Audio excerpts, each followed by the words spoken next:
Septièmement, la question d'excommunier une personne désignée.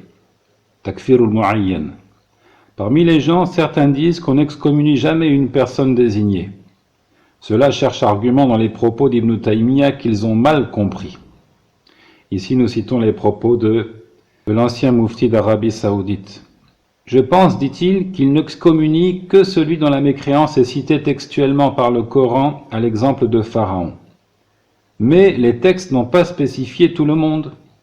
Ainsi, le chapitre de la sentence de l'apostat est aboli, et il ne s'applique plus à personne. C'est là un égarement aveugle et une profonde ignorance. Il doit plutôt s'appliquer sous certaines conditions. Ensuite, ceux qui retiennent en bon droit d'excommunier l'individu désigné l'ont fait pour des choses dont l'argument peut rester caché, de sorte qu'il ne soit pas jugé mécréant jusqu'à ce que la preuve révélée soit exposée et qu'on établisse son bien fondé et sa signification. Je répète, ceux qui retiennent la possibilité d'excommunier l'individu désigné, et qui sont donc dans la vérité ceux-là, l'ont fait pour des choses dont l'argument peut rester caché, c'est-à-dire dont l'argument est subtil et non pas les affaires évidentes de l'islam, de sorte que cette personne ne soit pas jugée mécréante jusqu'à ce que la preuve révélée soit exposée, qu'on établisse son bien fondé et sa signification.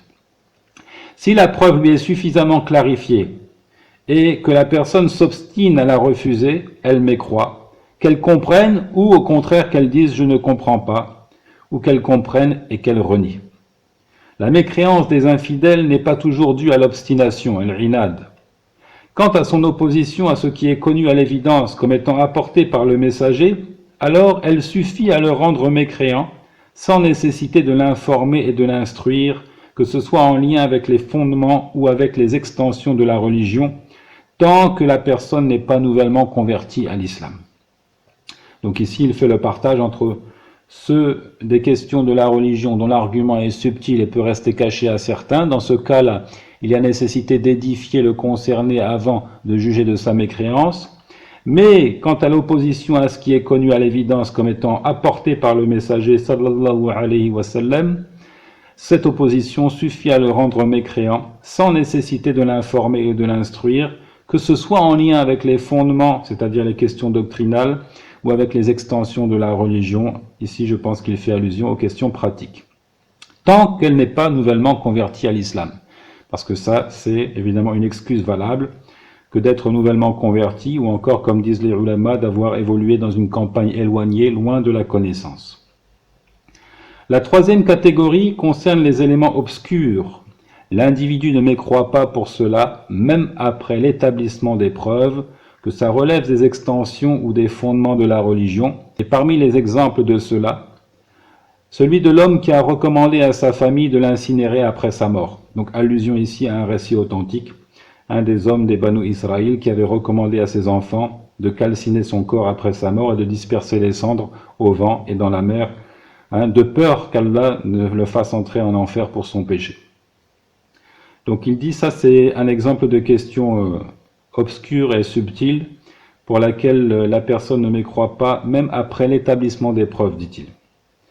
Le guide du prêche rénovateur du Najd, c'est-à-dire Mohammed ibn Abdel Wahhab, a écrit un livre sur la question d'excommunier la personne désignée, qui est intitulé Mufidul Mustafid fi Kufri Tariq at-Tawhid, et dans lequel il expose qu'il n'y a pas d'échappatoire à l'excommunication de la personne désignée dans le respect des conditions juridiques. Donc il expose la possibilité, et même le devoir, d'excommunier une personne désignée tant que les conditions sont remplies. Fin de citation, voir Fatawa ibn Ibrahim, volume 11, de la page 73 à 75. Le Cheikh Ababoutayn dit, ta parole, donc ici il s'adresse à quelqu'un, qui dit, ta parole, le Cheikh Taqiyuddin ibn Taymiyyah et Ibn al-Qayyim disent qu'on ne dira pas de celui qui fait ces choses qu'il est mécréant, qu'il est un idolâtre, jusqu'à ce qu'un imam ou son suppléant lui démontre que l'argument islamique est contre lui et qu'il s'entête. Et ils disent aussi, cet acte est une mécréance et son auteur peut être excusé en raison d'un effort d'interprétation, d'un suivisme servile ou autre. Alors, nous dit Ababoutayn, donc il fait un commentaire par rapport à ces propos-là. Il n'est pas évidemment d'accord avec cela. Il dit: alors cette phrase que tu cites de est sans fondement. Donc, il renie l'idée que cette phrase ait pu être prononcée par Ibn Taymiyyah ou son élève Ibn al-Qayyim. Cette phrase que tu cites d'eux est sans fondement et ne se retrouve pas dans leur discours. Je pense que tu te reposes en cela sur un papier écrit par Daoud, c'est-à-dire Daoud ibn Jarjis, qui était un disputeur, un opposant du Cheikh Mohammed ibn Abdul Wahhab et de ses élèves. Je pense que tu te reposes en cela sur un papier écrit par Daoud et sur lequel il transcrit de telles formulations à partir du livre As-Sirat al-Mustaqim du Cheikh Taqiyuddin ibn Taymiyyah. Il transportait avec lui ce feuillet lorsqu'il se rendit à Unaïza pour la deuxième fois, et il disait aux habitants, cherchant à semer la confusion, en admettant que ces agissements auprès des tombes sont de l'idolâtrie, comme se l'imagine ce groupuscule, c'est-à-dire le groupe de Mohammed ibn Abdel Wahhab et ses élèves. Alors voici la parole du guide qu'ils suivent pourtant, Ibn Taymiyyah, et qui stipule que la personne déployant un effort d'interprétation, celle qui suit aveuglément et l'ignorant, sont excusées, on leur pardonne ce qu'ils commettent de faute.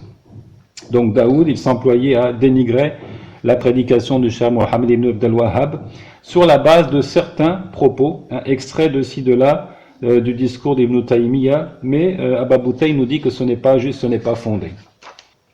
Abba Boutaïn ajoute: lorsque son attitude me fut rapportée, je l'ai convoqué et il s'est présenté à moi. Je lui ai exposé son erreur et le fait qu'il donne à la parole d'Ibn Taymiyyah un sens qui n'est pas le sien. Je lui ai démontré que le cheikh n'avait dit cela que pour des affaires qui relèvent de l'innovation, al-bid'a, et non pas de l'idolâtrie, al-shirk, comme de chercher à invoquer Allah auprès de la sépulture du prophète, sallallahu alayhi wa sallam, et certains actes cultuels innovés. C'est effectivement son discours pour des points qui ne sont pas de l'association à Allah. Concernant l'idolâtrie, Ibn Taymiyyah rahimahullah, il dit: l'idolâtrie n'est pas excusée, même si elle est mineure. Ce fut transmis de lui par son élève qui a donné des précisions en cela. Et Allah sait véritablement, mais il semble qu'il en soit ainsi au vu de la généralité de la parole du Très-Haut. Inna Allah la yaghfiru an yushraka bi, Allah ne pardonne pas qu'on lui donne un associé. Alors que le cheikh n'a pas été catégorique sur le pardon de ceux qu'il évoque. Et il a plutôt dit qu'il est possible qu'il soit pardonné. Ibn Taymiyyah rahimahullah, dit dans Sharh al-Umda, lorsqu'il évoqua la mécréance de celui qui délaisse la prière, en réalité, toute personne qui rejette l'information d'Allah ou son ordre est mécréante.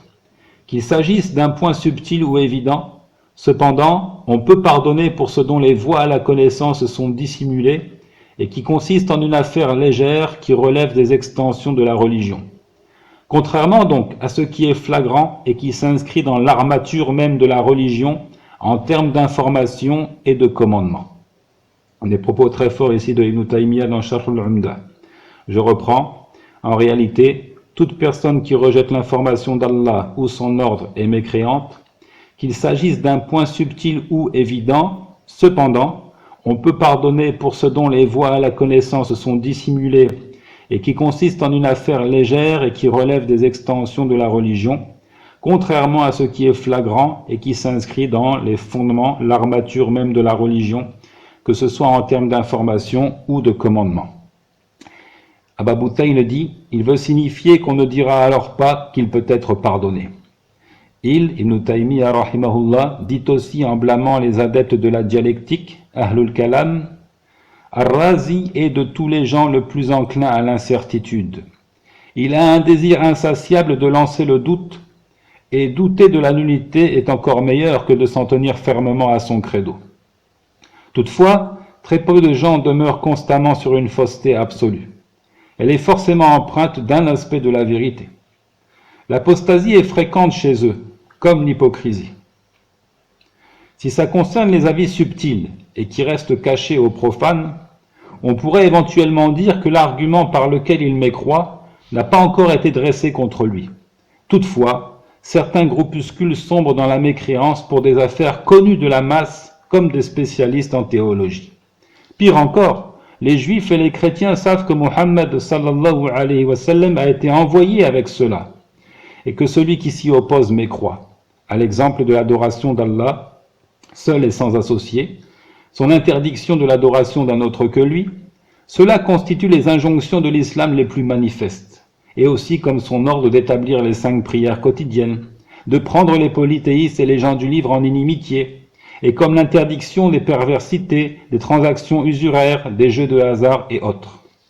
Donc Ibn Taymiyyah ici, qui fustige les dialecticiens et en tête de liste Ar-Razi, disant que s'il avait été question d'affaires subtiles, on aurait pu trouver des excuses à Ar-Razi et ses compères, mais il n'en est rien, parce qu'il s'oppose à ce qui est le plus évident dans la religion de l'islam, l'adoration exclusive d'Allah, des choses qui sont connues de tous, la masse profane des musulmans, mais pire encore, dit-il, connue même des juifs et des chrétiens comme étant la religion de Mohammed à laquelle on ne peut s'opposer.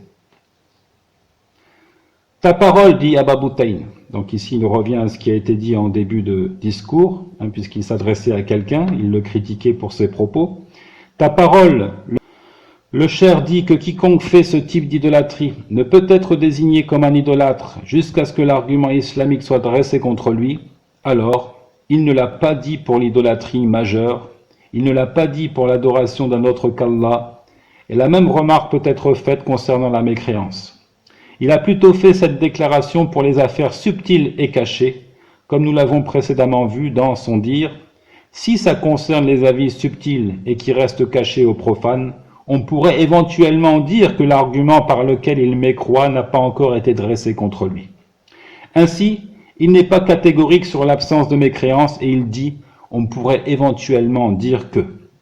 Fin de citation, voir Ad-Durar as-Saniya, volume 10, de la page 386 à 389.